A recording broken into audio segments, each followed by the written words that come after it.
अस्सलाम वालेकुम। आज हम CCU 3.1 चैप्टर 4 और उसका जो पेज 7 है bend test, page 7 bend test पे डिस्कस करेंगे। तो चलो शुरू करते हैं। तो bend test used to assess the weld ductility and fusion in the area under stress. वो ये कह रहा है कि बैंड टेस्ट को इसलिए इस्तेमाल किया जाता है कि कुछ एरिया में कुछ पोर्शन को बेंड करके या उसमें स्ट्रेस दे के उसमें जो फ्यूजन है और उसमें डक्टिलिटी है उसको असेस किया जाता है। और यहाँ पे असेस करने का मकसद ये है कि इसकी जो डक्टिलिटी है या फ्यूजन है उसको सिर्फ विजुअल तौर पर चेक किया जाता है। और उसकी जो डक्टिलिटी है वो सिर्फ असेस की जाती है, उसको मेजर नहीं किया जाता। तो वहाँ पे उन्होंने कुछ यहाँ पे एक मेथड दिए हुए हैं उसको बेंड करने का, स्ट्रेस देने का। तो यहाँ पे उन्होंने एक स्पेसिमेन दिया हुआ है मटेरियल को बेंड करने का। तो उसमें साइड बैंड टेस्ट भी हैं, रूट बैंड टेस्ट भी हैं और लॉन्गिजिनल बैंड टेस्ट भी हैं। तो ये एक हैमर है, तो इसको फार्मर भी कहते हैं। तो हैमर को क्या करते हैं कि स्पेसिमेन यहाँ पे जिस पीस को जो है वो बेंड करना होता है उसमें हीट इफेक्टेड जोन का एरिया भी होता है, वेल्ड मेटल का भी और पेरिस मेटल का भी। तो इसको एक डायरेक्शन के तौर पे काट के तो यहाँ पे उसको जो हेल्ड किया जाता है और नीचे जो है ये गाइड बैंड है, ठीक है। और इसको उसी डिग्री पे जो है वो एक एंगल पे इसको जो है वो कट लगाया जाता है सर्कल में। तो हैमर को जब ऊपर से मूव करते हैं तो ये जो स्पेसिमेन है ये बेंड हो जाता है, बिल्कुल इसी की डायरेक्शन जिस तरीके से वो गाइड बैंड को कट लगा होता है। तो उसके बाद इसको बेंड करने के बाद जैसे ये यहाँ पे उन्होंने वो कंप्लीट तौर पे बेंड कर दिया है और उतना ही बेंड हुआ जितना वो गाइडेड बैंड टेस्ट में वो जो है उसको कट लगा हुआ था, जितना वो उसमें डिज़ायर एंगल बताया था कि इतना इसको बेंड करना है। और इसके बाद इसको जो है वो साइड पे मूव करते हैं और मूव करने के बाद जो गाइडेड बैंड टेस्ट है अगर हम उसको दूसरी अपोजिट साइड से देखें तो उसकी जो पिक्चर है वो कुछ इस तरह से नज़र आएगी। तो बैंड होने के बाद इसमें ये कुछ क्रैक है और यहाँ पे कुछ इम्परफेक्शन है, तो ये जो है वाज़ह नज़र आ रही हैं।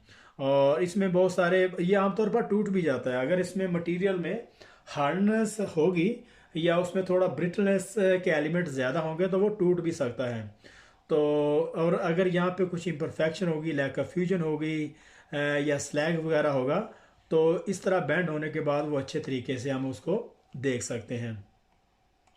तो अभी हम यहाँ से स्टार्ट करते हैं। The former is move through a guided bend test a ruler and the specimen is bend to the desire angle. वो ये कह रहा है कि हम जो जो थोड़ा है उसको मूव करते हैं through a guide bend test. यहाँ तक ये जो गाइड बैंड टेस्ट यहाँ पे दिया हुआ है इसके थ्रू वो मूव करते हैं और इसको रूलर भी कहते हैं। And the specimen is bend to the desire angle, और उसको उतना जो टेस्ट पीस को स्पेसिमेन को उतना बेंड करते हैं जितना वो एंगल रिक्वायर होता है, और जितना रिक्वायर होता है उतना ही ये गाइड बैंड टेस्ट को वो कट लगा होता है। और इसको type of the guided bend test भी कहते हैं। तो गाइडेड बैंड टेस्ट में कुछ जो बैंड टेस्ट यहाँ पे दिए हुए हैं जिसमें फेस बैंड है, रूट बैंड है, साइड बैंड है, लॉन्गिजिनल बैंड है और एक गाइडेड बैंड टेस्ट। तो कंप्लीटली तौर पर ये गाइडेड बैंड टेस्ट है।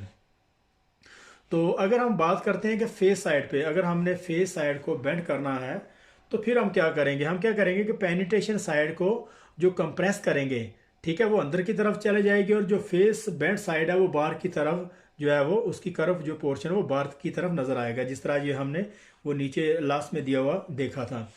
तो जो पेनिट्रेशन साइड वो अंदर को वो पुश हो गई है और फेस जो बेंड टेस्ट है जो फेस साइड है वो बाहर की तरफ कर्व जो है वो निकल आई है।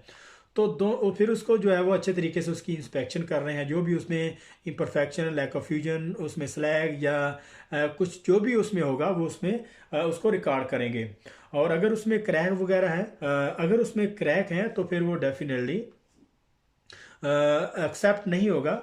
और इसके बाद रूट बैंड टेस्ट है। रूट बैंड टेस्ट में भी इसी तरीके से करते हैं कि उसकी जो फेस साइड है, पहले हमने रूट साइड को पुश किया था अंदर की तरफ, अब हम क्या करेंगे फेस साइड को अंदर वो उसको कंप्रेस करेंगे और उसकी जो रूट साइड है वो बाहर की तरफ अपीयर होना नजर आएगी।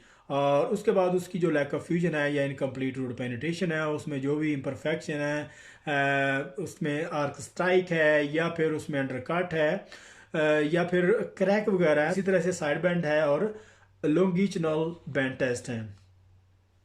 तो बैंड टेस्ट का ये यहाँ पे उन्होंने इसमें ये फार्मर है, आपने पहले इस पे जो इसको चेक किया हुआ है, ये फार्मर है जिसको थोड़ा भी कहते हैं, स्पेसिमन है यहाँ पे, और ये स्पेसिमन टेस्ट भी इसको कहते हैं, जो इसमें यहाँ पे हेल्ड किया हुआ है बैंड करने के लिए। और ये गाइड है यो जिसको ये कट लगा हुआ है, यहाँ पे ये कट लगा हुआ है, इसको गाइड बैंड टेस्ट कहते हैं। जितना हमें एंगल पे जो स्पेसिमन को जो है वो चाहिए उतना इसको कट लगाते हैं और उतना ही वो बैंड होता है। और यहाँ पे अभी हमने इसको इस पे डिस्कस करी है कि इसमें लैक ऑफ साइड वाल फ्यूजन है, और यहाँ पे अगर इसमें यहाँ पे कुछ और भी इम्परफेक्शन होगी तो वो भी यहाँ पे नज़र आ जाती। तो इसको अभी हम नेक्स्ट इसको चेक करते हैं। Any areas containing a lack of fusion become visible as the stress is applied. वो ये कह रहा है कि अगर जब हम इसको स्ट्रेस देते हैं, इसको बेंड करते हैं, अगर उसमें कोई भी इम्परफेक्शन, कोई भी लैक ऑफ फ्यूजन होगी तो वो यहाँ पे स्ट्रेस देने से नज़र आ जाएगी।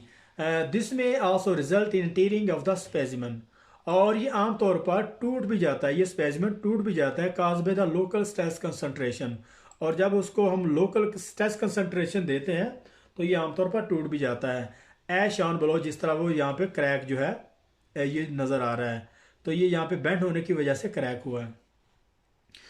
तो bend test are carried out for the welder approval test, ये वेल्डर अप्रूवल टेस्ट के लिए किए जाते हैं। और वेल्डर अप्रूवल टेस्ट जो हमेशा वो वेल्ड की क्वालिटी को चेक करने के लिए किए जाते हैं। And the procedure approval to establish good side wall root और weld face root fusion, sorry. और ये वो कहना चाह रहा है कि एज शॉन बिलो, जिस तरह उन्होंने ऊपर दिखाया हुआ है। और and procedure approval to establish bend test are carrier welder approval test, ये वेल्डर अप्रूवल टेस्ट के लिए किए जाते हैं। And procedure approval to establish good side wall root और weld face root fusion.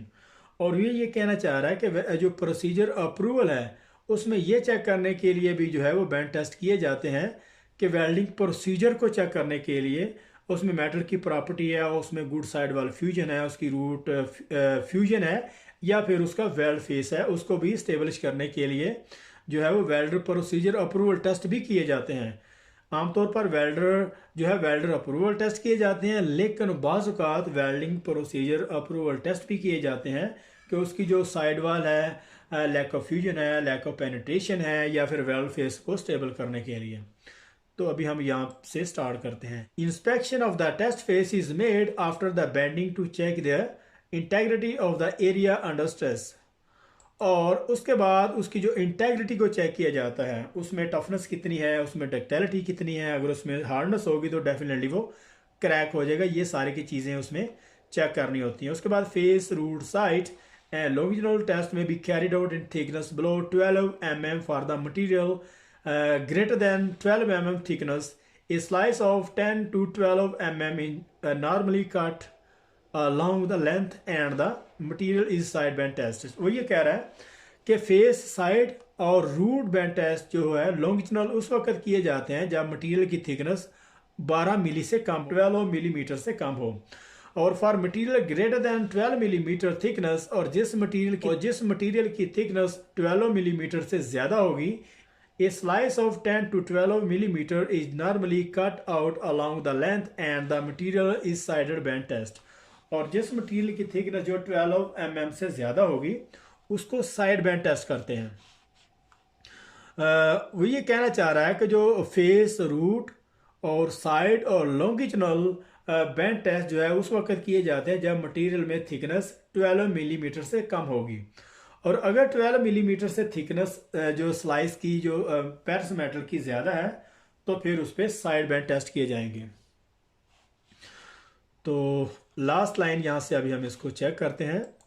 Band testing is a qualitative method of mechanical testing examination as it is only the weld quality that is being observe. वो ये कह रहा है कि band test जो है वो आमतौर पर qualitative mechanical testing examination testing का एक मेथड है, और ये सिर्फ उसी वक्त किए जाते हैं जब वेल्ड की क्वालिटी को चेक किया जाता है।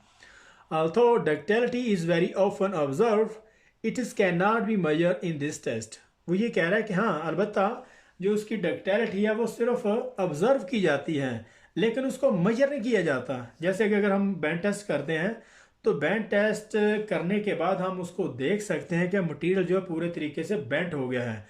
और अगर बेंड होने की ये मेन उसकी जो निशानी है कि उसमें डक्टिलिटी है, जो उसको जिसको लचक कहते हैं। अगर उसमें लचक नहीं होगी, अगर उसमें हार्ड होगा मटेरियल, तो वो डेफिनेटली क्रैक हो जाएगा। कि अगर उसमें डक्टिलिटी है तो जारी है वो डेफिनेटली बेंड हो जाएगा। अगर वो उसमें डक्टाइल नेचर उसमें मेटल की प्रॉपर्टी में नहीं है तो फिर वो क्रैक होने के चांस होंगे।